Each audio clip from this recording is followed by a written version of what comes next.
So, now that we have covered all the mobile suits of the Jupiter Empire, we can finally begin to go over the other things like their ships, their mobile armors, and this thing. Before we go to the post-Empire thing. So not really post-Empire. Maybe post-Empire is not exactly the correct term, the correct set of words. Post-Crossbone. There you go. This is part 4 of the series, but you don't really need to watch the previous episodes to understand anything because each episode is kind of its own thing and not really continuous. Kind of. Now, maybe I'll mention like some things or two from like from the other series, but nothing major that you need to know or whatever. Right. Without further ado, let us begin with this thing here. Mobile suits are the staple equipment that make up the core of a defense or a military force. They carry firepower and mobility that are almost unmatched by other war machines. But all that is just far too much and too expensive for the police forces that keep the peace in everyday life. Well, most of them anyway. For security and police work, many forces would employ micro-mobile suits like the Petite Mobile, or in some extreme cases, middle mobile suits like the RH-35E Raya 35 Draken E. What a name. The Jupiter Empire is no different in this regard. They employ the use of these mobile pods, simply called Security Mobile Suit. This is a mobile suit apparently. These small flying mobile suits make up the security forces inside Jupiter's many colonies and facilities. Its small size makes it perfect for maneuvering around tight corridors of Jupiter colonies. I don't know if those shapes in the backgrounds are them, but if they are, then they can fit a lot of these things inside a structure. These pods are rather simple in construction. Their head is just a hinged dome with the hallmark Jovian binocular eyes, but arranged vertically. While it does come with a pair of arms, its only weapons is a simple machine gun that's mounted next to its eyes. The machine gun is more than enough, in fact quite overkill, for internal security purposes. Its movement is achieved by 2 rotor blades mounted on its rear, with 4 legs for ground movements. We only see like these guys in like 2 chapters in Crossbones, and they don't really do much aside from like blasting their machine guns. They're just pretty much just helicopters with arms and legs. Let's move on to the SFS, or Subflight System, that we see the Jovian forces use. The first one is the EMA-01 Auxilio, which looks like one of those things SEAL Team 6 uses. The Auxilio can carry 2, usually battalas, into battle. One will pilot the craft, while the other one in the back plays rear gunner. Apparently it can be piloted on its own, but I can't really find a panel to confirm this. But then again, I suppose all like previous SFS examples do show, this capability to be piloted on its own, so I guess it's just like a standard SFS thing. Much like most other SFSs, the Auxilio's main purpose is to extend the range of a mobile suit and provide heavy fire support. For this, the Auxilio is armed, or more accurately, built around a mega particle cannon. I think this is what they would use for like anti-ship operations if they don't have like any Paz Batalla around. This thing is basically like a giant deadly laser pointer. The other SFS they utilize is the EMA-02 Tostede, or Tostede, one of those two, I don't know.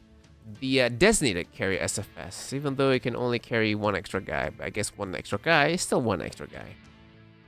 Shaped a bit like a manta ray or an arrow, the Tostede does give off fast boy vibes, so I think it's safe to assume it's at least faster than the Auxilio. The Tostede can carry 3 mobile suits.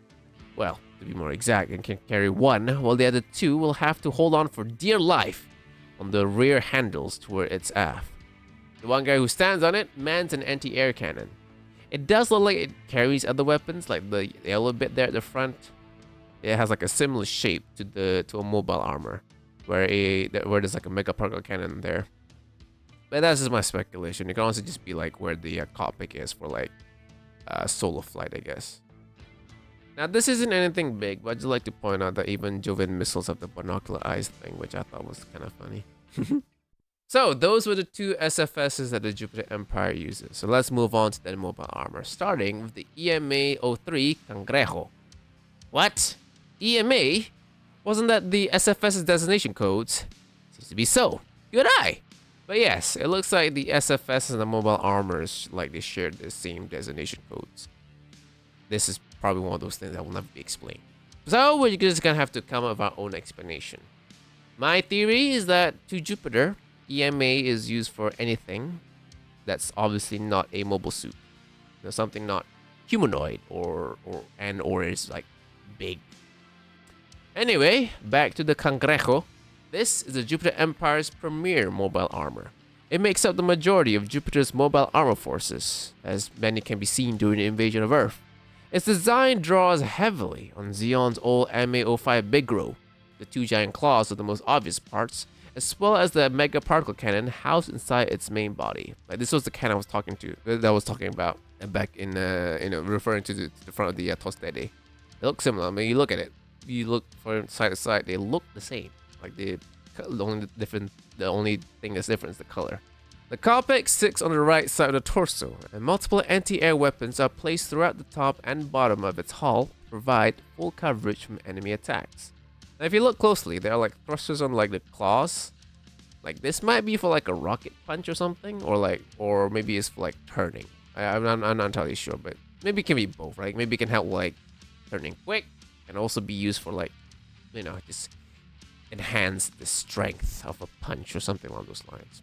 But speaking of the claws, the right claw does sport like a beam gun on there, and on the left, it looks like it has a shield emitter, but it doesn't really say anywhere that it is, nor do we see it used. But it does look like it can like flip up, and then a shield will appear from there. I mean, like the shape is exactly like all the other shield emitters from Jupiter, so could be a shield emitter.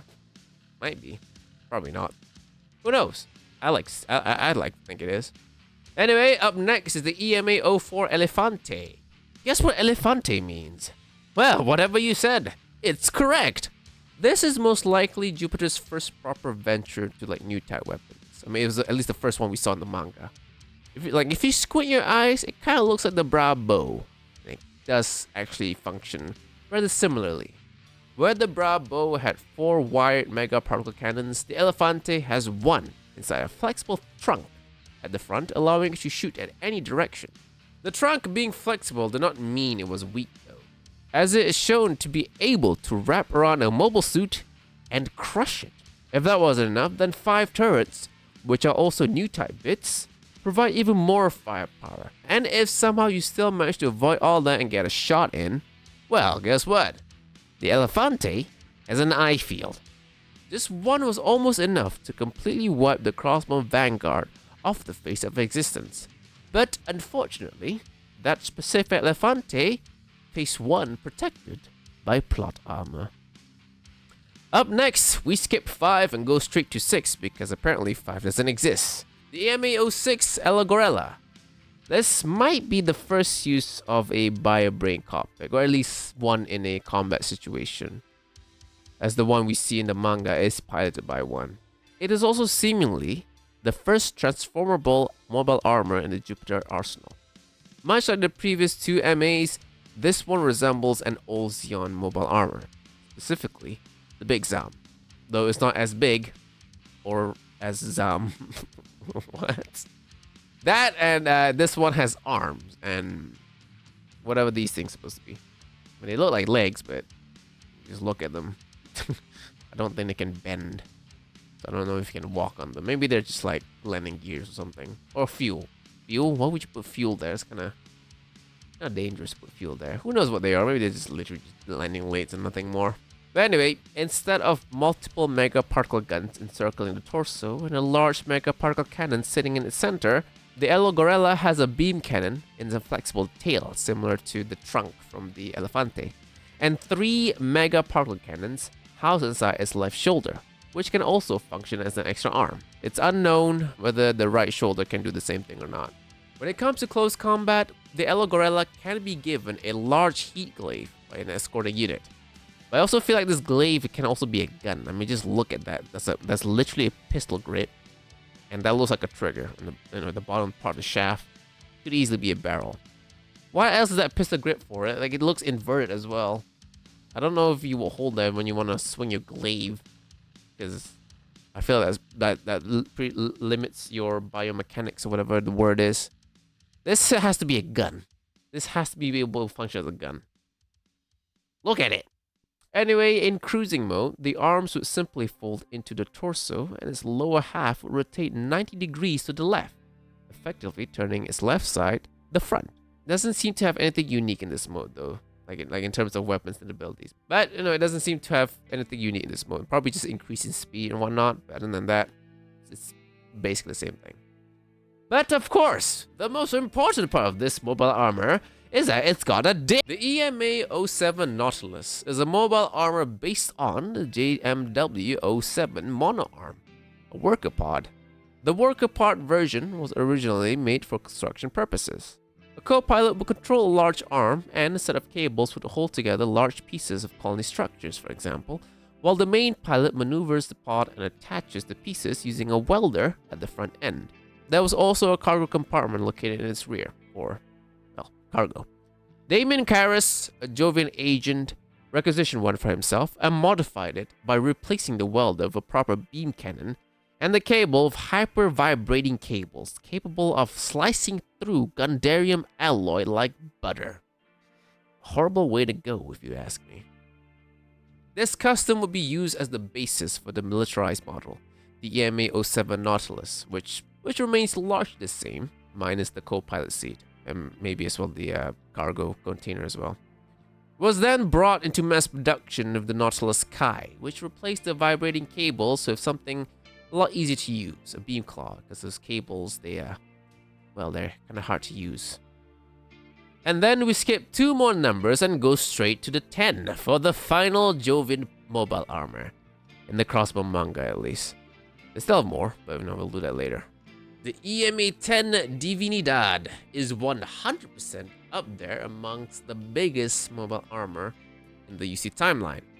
Not just big, but also numerous. There's at least like 9 of these things. This was the pinnacle of Jovian weaponry during the Jupiter War. Resembling a biblical being, it boasts apocalyptic levels of firepower. Just from sheer size alone, its giant claws can split a ship in half. Its claws are also armed with shield emitters that create giant beam shields. Most likely the biggest beam shield ever up until at least UC-150s when battleships came equipped with them. On top of its head lies a mega particle cannon, housed in a similar way to the Kovazi's head cannon, right? You gotta bend over to shoot this thing, which is... How do you bend over this thing?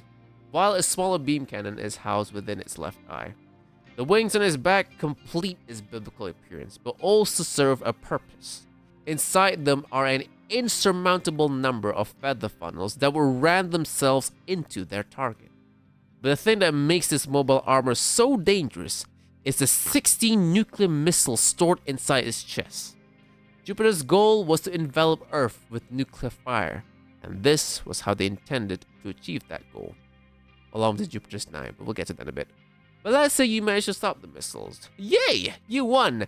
No, you haven't, because were that to fail, then the Divinidad itself will become the weapon to bring the end to the Earth. Due to its size, it required multiple fusion reactors to be powered. These reactors could be deliberately overloaded to bring about the nuclear apocalypse. And with that, we will finish everything off with their ships. That's like 2, 3 if you consider the Jupiter's class, which is like a giant space tanker ship. That being said though, it does have carrier capabilities. The one used by Jupiter, the Jupiter's 9, is a heavily modified version, able to carry thousands of nuclear missiles, an entire army enough to fight for 2 days straight, and most especially, these things. One did hide inside an external pod, which you can see here on this panel, showing that there is more than enough space for the Divinidad to fit inside. I guess, but they still had need to, properly modify the ship to have like proper hangars for like these things instead of just like, I don't know, what would they do? Just tie them outside, I guess. No, they modify it like at least 7. Proper base for the Divinidad. I can't say this word. Divinidad. There you go. Next is a ship that makes up the backbone of the Jupiter Navy. A ship that doesn't even have a name. I am beyond sure. I saw like a Gundam War card, or some kind of Gundam card with its name on it, but I can't for the life of me find it again. I'm pretty sure I saw it, but I didn't save it. That or I dreamt it, and it's not real. SD Gundam calls it the Jupiter Empire warship, so that's the best we're gonna get. Anyway, this is one of, if not the only ship class in the Jupiter Navy. Shaped like a Hornet, I think it's safe to assume that the lower half is where the carrier deck is because, well, there's a giant hatch in front of it. The top half is where all the weapons are located, with at least 2 anti-air or lower caliber turrets, 3 beam cannon turrets, and a mega particle cannon on each nacelle. You know what? Kind of looks like a weird folded Musai, actually. Anyway, the final ship that we see Jupiter utilize is the Gibia. Since we only see one of them, it might be a one-of-a-kind model. And also the first of its kind, because it is considered a mobile ship. I can't think of another mobile ship. What is a mobile ship? Why is it considered a mobile ship? I have no idea. Maybe it's because this thing has a melee weapon. Yes, it has a melee weapon. In front of it are giant claw mechanisms meant for latching onto things and maybe even cutting them in half. Behind the claws are 2 sets of what seems to be mega particle cannons, and behind them, on its main hull, are 4 sets of twin barrel turrets on each side. There's like 3 below and like at least one above for like 16 total. The only one we saw was used by the Death Gale Squadron during their first assault on the Crossbone Pirates. Afterwards, they were able to catch up to Jupiter's 9 while it was cruising towards Earth in deep space. Also, going by this panel here, I have no idea which part of this ship is the front. I mean, you think the claw part would be the front, but then you look how it's flying in this panel, and the claw part is at the back, while the sharp part is at the front. So I don't know. Maybe those aren't. Maybe those like long things aren't. What do you call that? Maybe they aren't guns. Maybe they're like thrusters, very long thrusters. Why they're very long, I have no idea. But that concludes the main Jupiter, at least not the main Jupiter. That concludes the Crossbone, the things that Jupiter stuff that we see on Crossbone. Yeah, I mean, I guess I did include like the Arana Batala and some like stuff in like the earlier ones, but that's the exception. Those are the exceptions, right? But again, we're not over yet. We're still not over with Jupiter stuff. Let's still got plenty more stuff, and I'm sure there's like also new mobile suits or whatever in like one of the untranslated on the newer mangas, which are like not fully translated. I know X11. I think X11 is still still part of the whole Jupiter saga. The Dust is not. Dust is like past everything. It's like 15 years in the future, so it's past everything. But yeah, that's just the focus and everything. Yeah, we'll get to that when we get to that. Like, I mean, the first things we do after this is like the post-Empire stuff, I guess. The remnant stuff, the Steel 7 stuff. We'll do that, and maybe some other stuff as well. But that is for this week's briefing, my fellow Jovians. Thanks for joining. If you'd like to see more briefings or like to join the fleet and pilot one of these things yourself, then you can just join the fleet.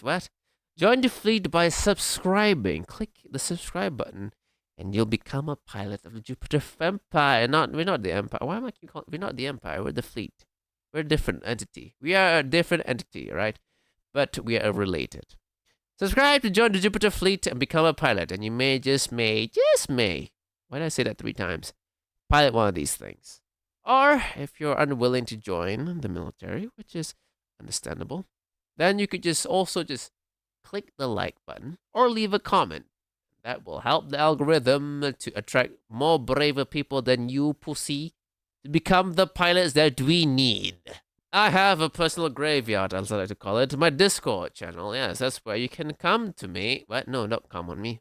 You can go there and chat with me or anyone else. That's the Jupiter. That's Jupiter's main what do you call that, communication hub, I guess.